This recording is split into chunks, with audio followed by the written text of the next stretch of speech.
Hey, what is up, everybody? This is your girl, Martha D. Staub, owner of MDMC Entertainment, and welcome to today's episode. Today is episode 12, I believe. Sorry, guys. It's been a weird morning. Episode 12. Yeah, here we are. And so today's episode, I want to talk about, a lot of people ask me, like, how did you do it? How did you make MDMC your full-time thing? And so in today's episode, I'm actually going to talk about how to leave your 9-to-5 and take your side gig full-time. But first things first, I want to check this out. This is nuts. So we're going to the post office today.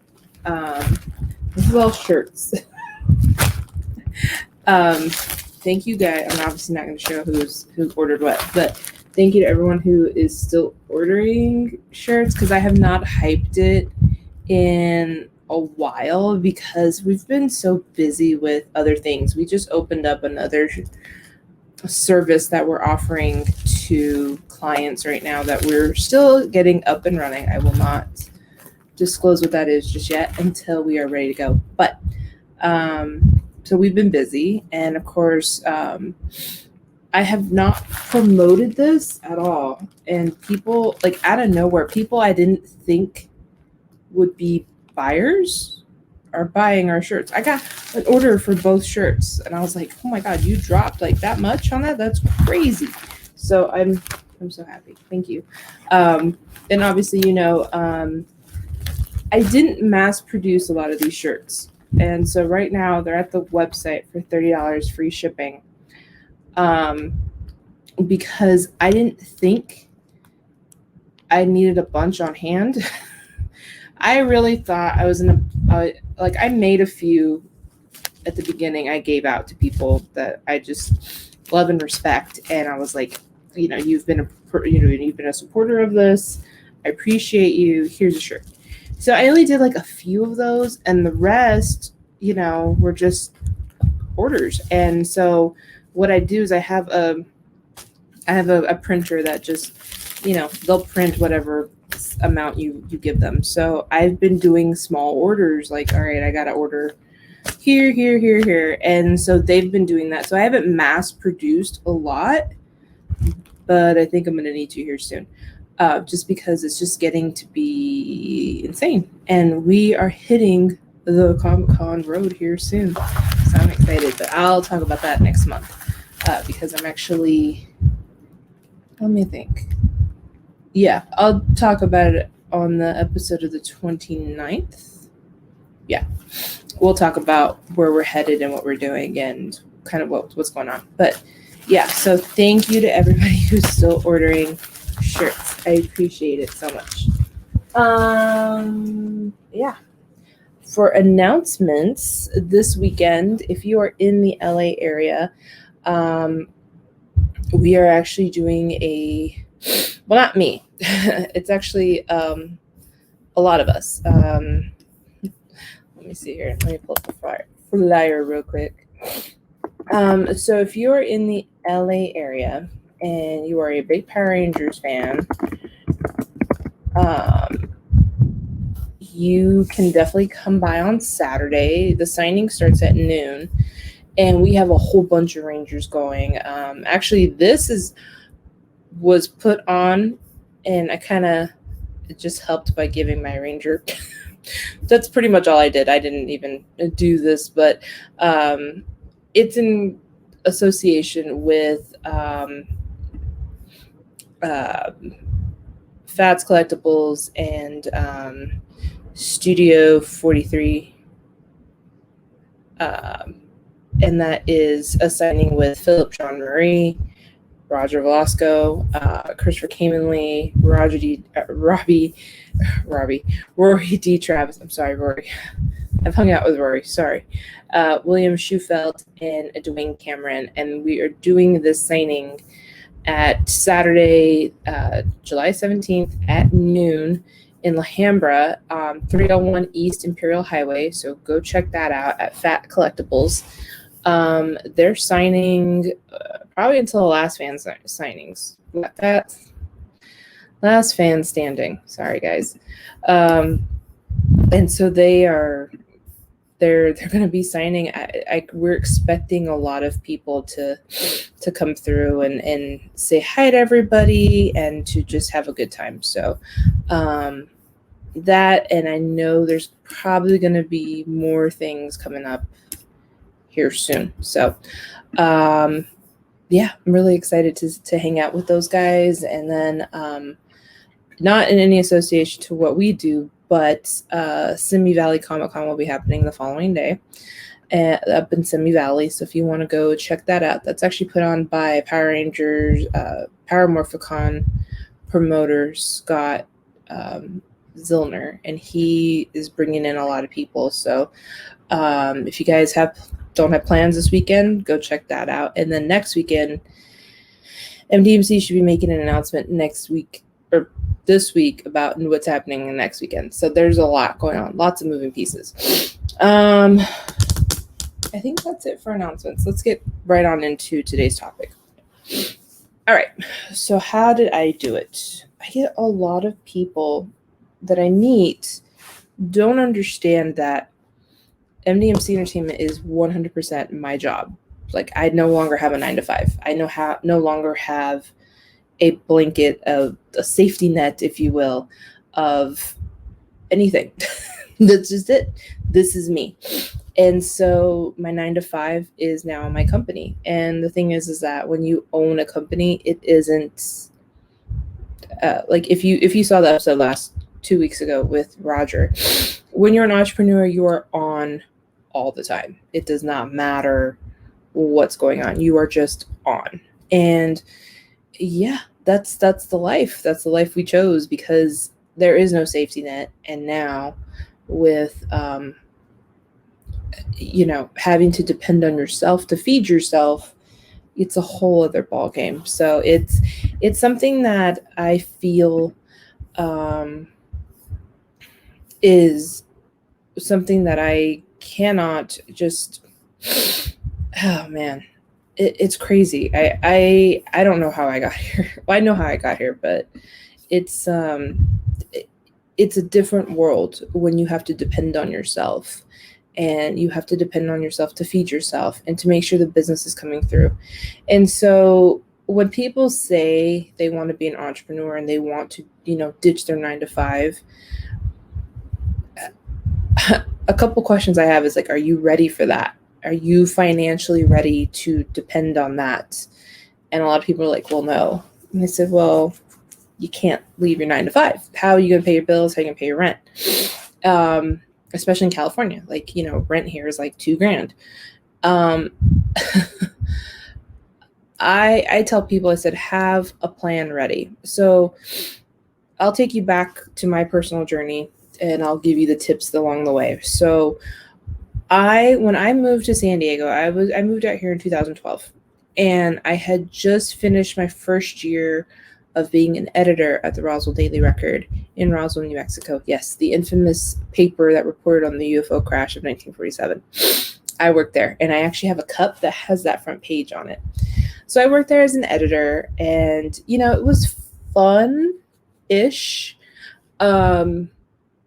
The one thing I really didn't like, that I really had a hard time doing, was the AP style. And I was always used to writing in my own way. And, one of the editors was like, I don't know how you're going to keep this job. You can't write an AP style. And I said, okay. So I would look, I spent a lot of time studying the AP handbook just so I can in my opinion, from what I learned in college, because I was a features editor as well. So every Sunday I had a front page, or one of the front pages of the sections. And so it was a feature. So I wrote it as a feature. And according to the editor, she's like, this needs to be an AP style. I said, but it's a feature. It doesn't need to be an AP style.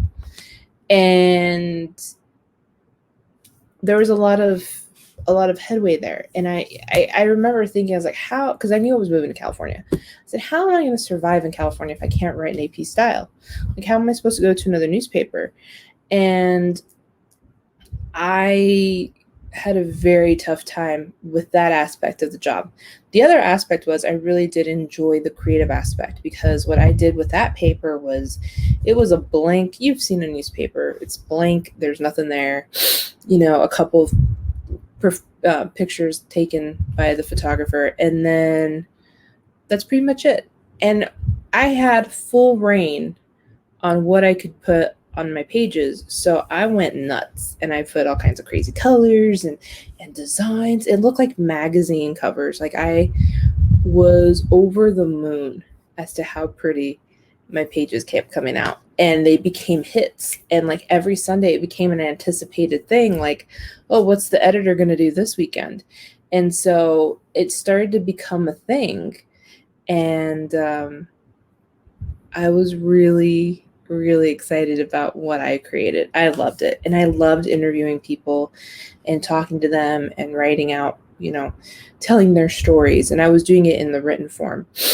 And so when I moved to San Diego, I felt like, oh man, like I can't work at a newspaper. Like, that's not gonna, I mean, I could try, but, originally I had majored in public relations, not even marketing. Marketing isn't even in my DNA. Not until I got here, though. But, I got my degree in public relations, and I got my master's in sports administration and public relations, because at one point I wanted to get into the sports industry. And I didn't follow that. It was a thing that, going back, I should have done a different master's. But anyway, I get to San Diego in 2012, May of 2012, and I'm starting to look for public relations jobs, and I couldn't find anything. Could not find anything. And, I always get to a breaking point whenever I'm job hunting. I'm like, all right, why didn't you hire me? And they were like, well, you don't have enough experience. And so one of the PR girls, I think she was from J Public Relations. They're a pretty big firm out here. She said, you really need to start either interning or volunteering somewhere. You need to build up your portfolio. I said, I got a fucking degree. Like, don't I learn that in the job field? And a lot of employers don't want to do that. In California, I learned that there's a different way of doing things out here. And actually, and I've talked about this because I've played around with the idea of moving back to New Mexico and actually just doing this there. But the problem is I'm at a very bad disadvantage because people over there are not as technologically savvy as they are here. The market is very different. I don't think I could find people that pay me as much as I have clients that pay me here to do the things that I do, because they just don't understand. It's just very small-minded thinking out there. No disrespect, but it's true. Even in Albuquerque, being the biggest city in New Mexico, there's a lot of people that wouldn't pay what I charge to do what I do. But we'll get to that. So I started going to look through internships, which I felt really like, I'm like, I did 1 year as an editor of a paper. I have to go and intern. So I started looking for internships. I started looking for anyone that would want to hire me on as an intern, unpaid or paid, or, it didn't have to be a college student because everyone wanted college students. I'm like, man, how the hell am I going to do this? I have no idea how I am going to get off the ground. So what ended up happening was I did end up taking an internship at this marketing agency called Alternative Strategies, owned by William Lopez. He's still in business today. So I took it on. I was a new fish in a very big pond, and like I wasn't anything. And I remember when I took that job, like, I don't know what it is about California, but Californians are not really nice. I remember just going into that place and no one really wanted to like say hi to me or talk to me. Like, I was literally put in a corner and told to work.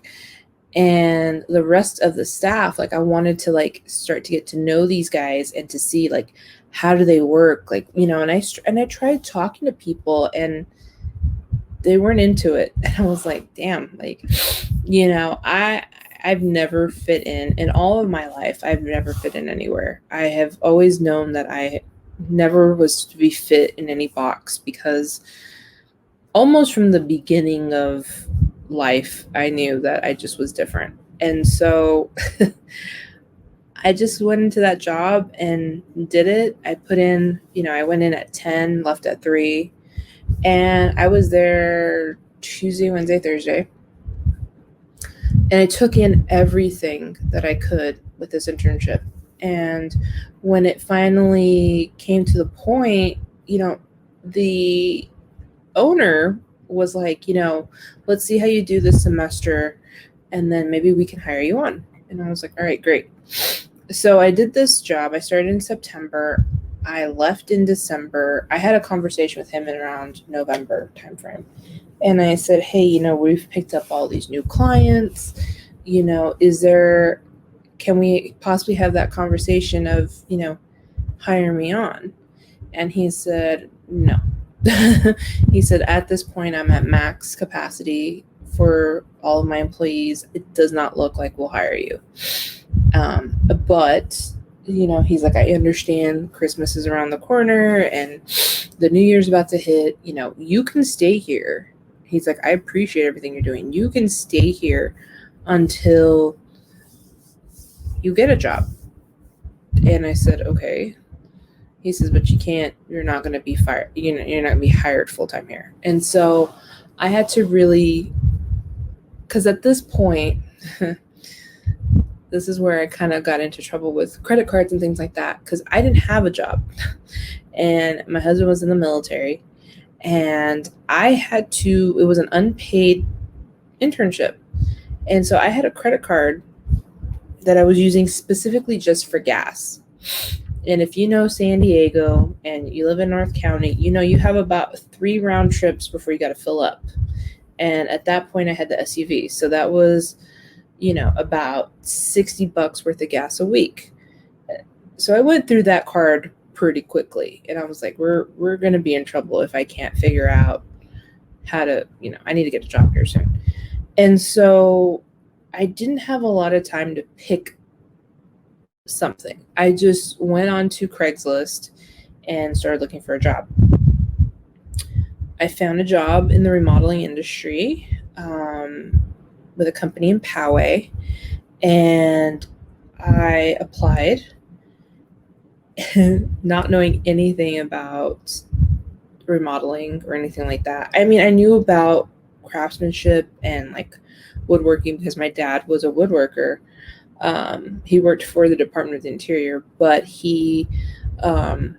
we had set tile in our house one year. We had done all these things. So I kind of had an idea, but not really the full scope of it. So I went in, did my interview. And of course, this is with my dear mentor who has since passed. And I sat in that interview for 2 hours and we clicked. And I was like, you know what? I think I could totally do this job. And it was a great job. I think it started out at, I think it was at $30,000. For San Diego, no one could live off of $30,000. But I took it because it was money and I needed money. And so I took it. And so it took me a minute because I had gotten my degree in public relations, but this was a marketing position. So I took everything I learned at Alternative Strategies and applied it to this job. And I was like, I have to do it. I have to do it. I have to be, you know, I have to do really good at this because I need the job. And it took a lot. It was rough. It was rough because I didn't know a lot of the marketing lingo. So it took me about 6 months to get my bearings. And then once I figured everything out, it kind of all fell into place. And on top of that, I was working closely with an SEO company, which helped me understand the digital marketing side of of marketing. And then I was doing these crazy every Friday, like it was every Friday, like clockwork. I was in my boss's office at 9, and we did a marketing meeting until sometimes noon, sometimes 2 in the afternoon. We wouldn't break for food or anything. Like, I literally got out of that office, ate food, went to work. And it was rough. It was crazy rough. But I learned so much in those meetings. I did not realize until we stopped having those meetings how much I was missing.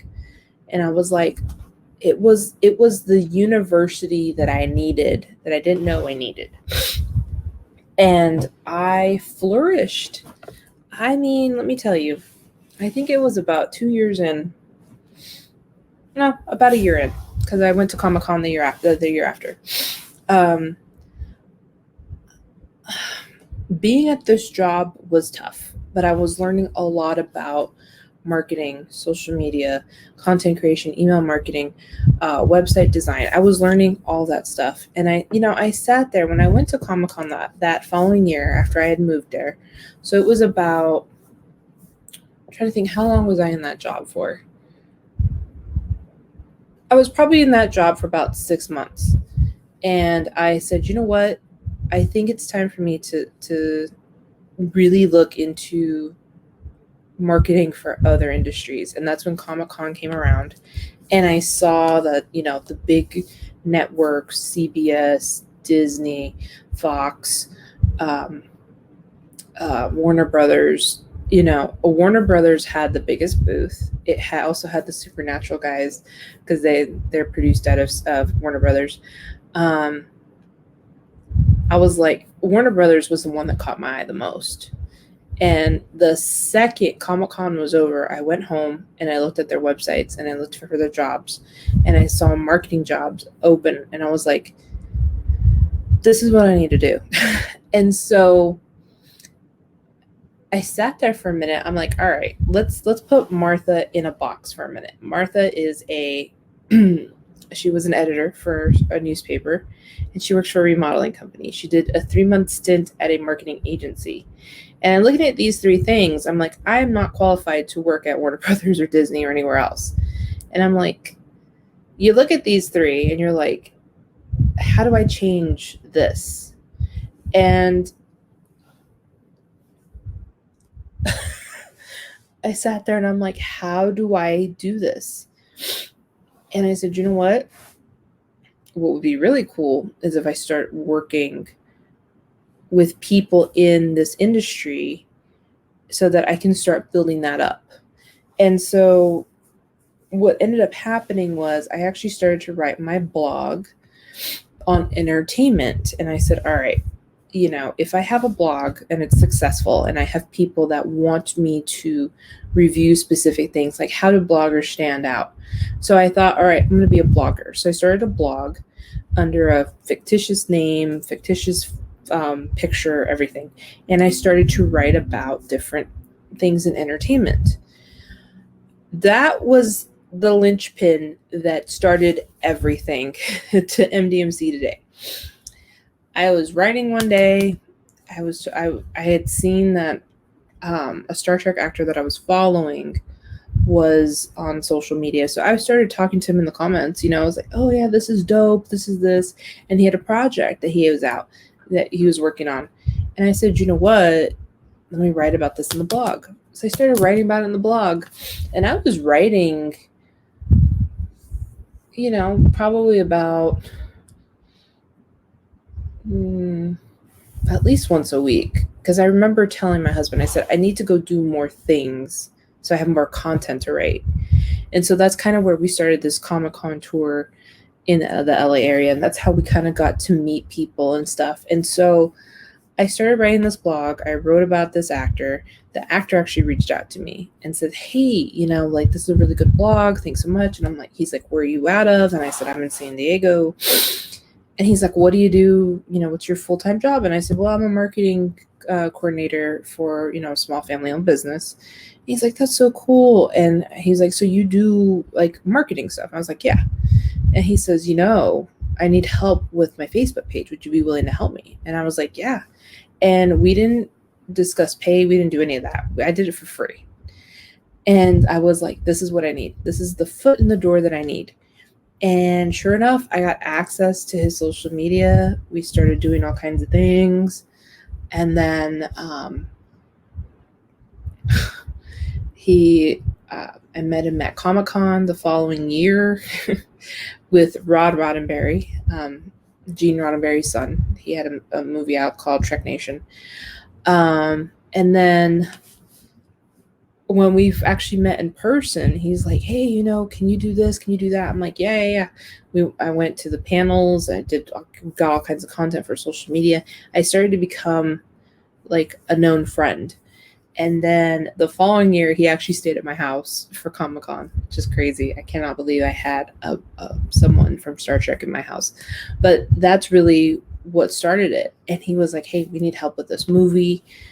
So I started picking up these projects. And then I was doing my full-time job on the side. So anytime that I was doing stuff for me, I was doing it on my lunch break, at nights after I got home, on the weekends. So I was still learning and growing on my 9-to-5 business, but I was also growing something else on the side that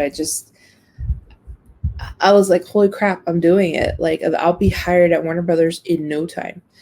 And so, every now and then when this job opened, I was like, I started putting in that I became a freelancer. I think my freelance dates are 2014. Yeah, so I've almost been freelancing for 8 years now, 9 years now. It's crazy. So I put in, I was a freelancer. And so I would do freelance projects on that time. And then I would go to my 9-to-5. And this started in 2014, mind you. This was a long road. And I eventually ended up just doing these things. And then, I'd work my 9-to-5. Sometimes I'd come home tired, exhausted, but I would still try to find other things to do on the side. And eventually, as things became more and more, as soon as I started to get better at what my craft was, my boss at this job was like, hey, and he was one of those bosses that I didn't appreciate at the time, but I get it now, and I'm so dumb. Like, I should have appreciated him a little bit more, but he became my mentor after we ended up leaving that job together, though. But one of the things that he said was like, hey, what's your goal? Like, where do you want to be in 5 years? And I said, oh man, I want to be at Warner Brothers. I want to work there. And he said, really? And I said, yep. And he says, that's not a far-fetched goal. A lot of those studios need marketing people. And I said, yeah, they have a lot of content that they're making. How can it not be possible to get like a social media job or, something like that? He says, it's not far-fetched. He says, you're really good. Like, he said, look, he's like, you and I, we go back and forth at what things that need to be done for this company. But let me tell you, you have an eye for design. You have an eye for branding. You have an eye for this stuff. You would flourish there. And he said, so what do you need from me to help you reach your goals down the road? And I said, outside of this company? And he said, yes. What do you need? I said, I need to know this, and this. I gave him a full list of things I wanted to learn. He said, done. And we learned those things. And in the third year, he decided to retire. I decided to leave. This was if you watch the episode with Roger and I, you'll know that this was the boss, the owner of this company actually told me I would never make it in the entertainment industry. He said, I remember I got called in because a friend of mine and I were talking about our weekends, and one of his kiss-ass employees was next door. And we weren't saying anything. We weren't talking shit or anything. We were just like, oh man, in 5 years time, I want to be going to every single Comic-Con every weekend. I flat out said that. and she's like, oh, I want to be living here in 5 years and I want to do this. I want to be my own entrepreneur, which she ended up doing. And I said, okay, that's cool. And like, I got called in. And he couldn't find my other friend. Like, she just up and vanished. Like, I ended up telling her, I was like, hey, stay away from the office for a little bit if you can, because I just got reamed. But he got me into his office. He shut the door and he says, why are you talking shit about my company? I said, I never said that. I'm making your company millions. Why would I talk shit about it? It's paying all of us. And at that time, I was only getting paid. I had gotten bumped up. So I think I was only at that time getting paid $42,000, which was really sad for a company we were making. I think at the end of that year was like 12 million. I was getting underpaid quite a bit. And the sad part was, like, we had a meeting to discuss my raise the following week. Like, we scheduled it before I got in trouble. And I sat through that meeting and was like, I know I'm not getting this raise. Like, we just got into it. But he was like, you're talking about this and that, and you wanted, and I said, look. Okay, sorry, they're testing the alarms right now. Hey, say hi, Matthias. I said, look, I really want to, work for the entertainment industry. I want to do Comic-Cons. I want to do all these things. And he said, you're never going to make it. Like, you need to grow up, get rid of this idea that you can just do this stuff. And at that time, my husband had just gotten out of the military. And he said, you're only here because your husband's out of a job. And maybe I should let you go too. And I was like, wow. I didn't even deserve the way I was talked to. And he says, you're not even a good marketer.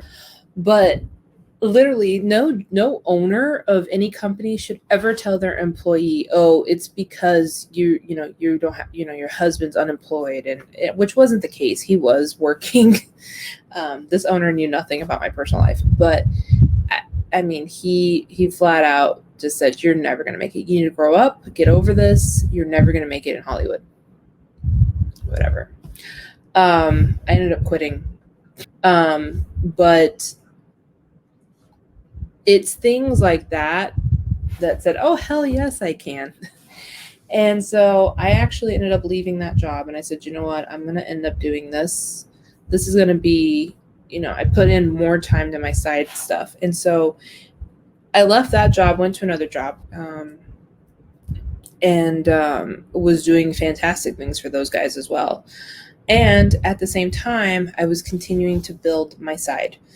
And so I was getting new projects. I was going to Comic-Cons. I was networking with people. I was building up that portfolio so that when I did apply to these jobs, this is where I have experience in entertainment. And I was building it up. And, there were weekends where I was exhausted, where I was literally going to, oh, my poor baby, Matthias is scratching at the door. But I was literally working a full-on 9 to 5, and then on that weekend I was flying somewhere. One of the things that I got really good at was I met a girl who was an agent, and she's like, hey, all of my clients on my list need social media. That was like the jackpot for me. I was like, you have celebrity clients that need social media help? She's like, yes, I can't get them booked at shows until they have a social media presence. So can you do this? I'm like, hell yeah, give me your list. Who do you need help with? And then I started building up a really good relationship with her. And she says, you know what, this celebrity you're working on with this client, you need to go with them to the con, make sure that they get paid, do all the business logistics of things, and also get the content for social media. And literally, I got paid in plane tickets and hotels.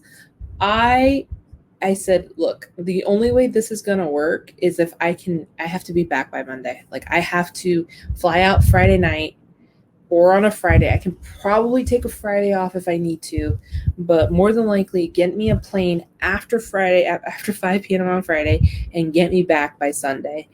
And they were like, done. Let's do it. So literally I took that and ran. I took every opportunity that was given to me, and I ran with it. So here are some things you can do as well. You can definitely go on to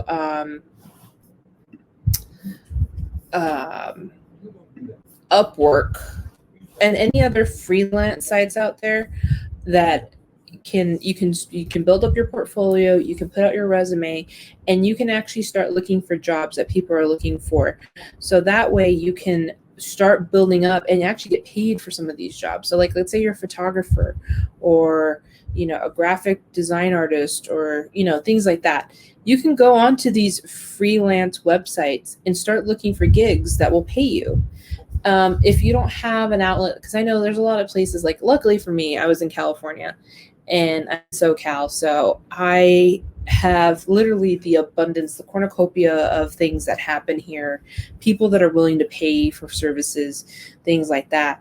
And so I was able to build up that repertoire so that I could end up doing what I was doing. So I was building up MDMC on the side.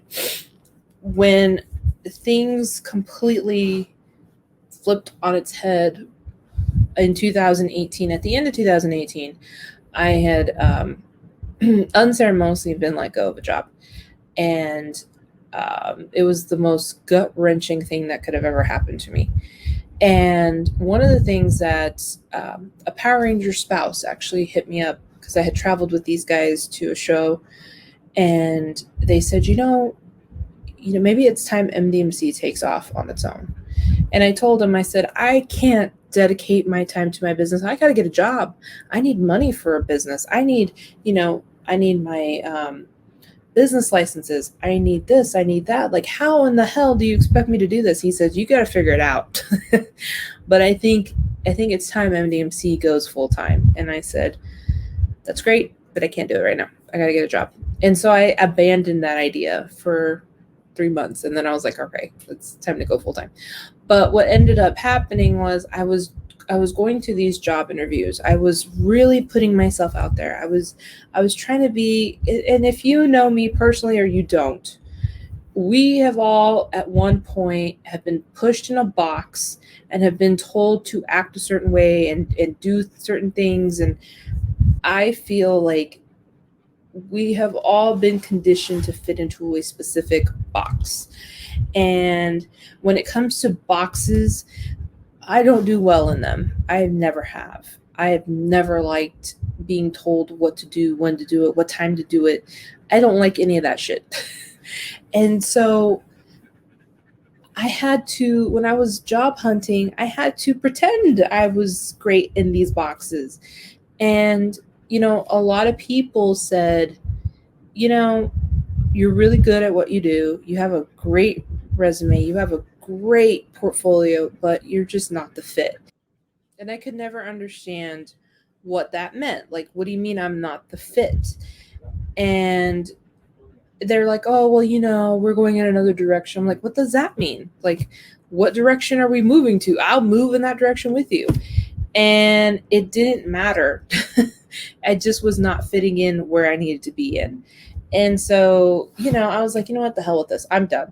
So I ended up just saying, what? I'm going to dedicate all my time to MDMC. I'm going to figure out a way, because I was on unemployment at the time. I had no money. I could barely pay my bills. I got my car impounded because I couldn't make the payments. Like, I was giving them as much as I could every month, but it was not enough. Like, I was behind. And I got my car back within a day or two. And thank God I still was able to do that. But, man, what a disaster. But, we go through things for a reason. For the longest time, I thought my career was over because no one would hire me. And at one point, I had actually, I applied for a part-time job, and I didn't know I was going to get it. This girl, the crazy one downtown, she hired me. And I did that for 3 months, and I just realized, I was like, I never want to be this owner. I never want to be, she was very vapid, very into herself, but really didn't know what she was telling people. Like, I'm just I was like, oh my God, like, how are you in business? But then I figured out how she was in business, and I was like, yeah, I don't want to be this boss. I don't want to be this business. And I think in many ways, you go through things in life to show you what not to do, what to do. You take all those lessons and you run with it. So how did I do it? I ended up getting let go from that job because I didn't make this chick enough money 1 week. It's like, whatever. I was like, I'm done. And I actually told her on my way out, I said, I knew I could never fit in this crazy box you were trying to put me in. And I walked out the door. I gave her back her computer. I gave her back all her stuff. I went downstairs to get the parking, the switch that you scan to get in to park underneath the building. I came back, gave her keys. I'm like, bye. And I'm not going to lie. I was pissed because I said, great, here's another 6 months of me not being able to do anything. I'm like, what if I can't get a job? What if I can't get clients? And I kid you not, I promoted the hell out of what I was doing. I said, look, I'm devoting 100% of my time to my company. If you need help with this, this, and this, here's what I do. And I did a breakdown list of my services. And I also created a portfolio. So anyone I was talking to, I was showing them my portfolio. I created the postcards. I don't have them with me right now, but I created the postcards. Actually, I do. This is what I was handing out around LA whenever I was on my own now. So I had this, and then on the back it has all my services. This is the card that got someone copied and was trying to she asked me for help, and what she ended up doing was she literally took this for verbatim, all the words and all the services, and made it into her own thing. I was fucking pissed. It's like, you don't do that. But anyway, and I started handing these out. And eventually I got business, and then things just happened and it just grew. And luckily, because I networked so much, that I had things in place. I got a call from an old colleague of mine who said, hey, I have a big client of mine that needs your help. You're good at this, and I've recommended you. Will you go and talk to them? I said, hell yeah, give me the number.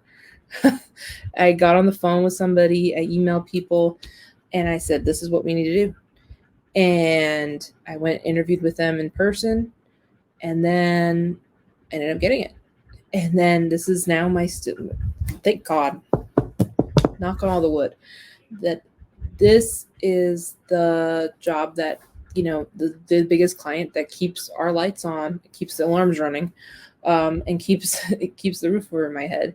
And because of that, I've been able to build on top of that. And now we have large entertainment companies that are working with us. So it has flourished, and it has become a lot more than what it was. So I am just so fortunate and thankful for, building up what I had in the past. And, when I started this in 2014, and I just started to build and build and build on top of that. And there's absolutely, I could have gone on and on. And, the thing of the matter is that if you have a side business, build on top of it, keep growing it, and do not leave your 9-to-5 until you have enough money to sustain yourself all the way through. Because what a lot of people have been doing is that they will just completely just abandon their job, and they have nothing to stand on. They have no savings, they have no nothing. And unfortunately for me, I was pushed into that other aspect of it, where I was like, okay, well, I have no money. And now looking back on it, there's someone else who's like another actor, or who's a aspiring voice actor, that says, I just want to quit my job and do this. I said, do you have money to pay your bills? Do you have money to take care of this aspect of it? Yes, no, yes, no. And I said, no, you don't. You don't. And there's nothing you can do about it. And you have to be prepared in the event that if you do decide, like, all right, I'm going to go for my passion, you got to remember that, the real world continues to happen. and 9 to 5s still pay for your stuff. So if you are dead serious about following your passion, following everything like that, you need to make sure that you have your money in check and that you are willing to be like, all right, you know what? I'm done. I'm leaving.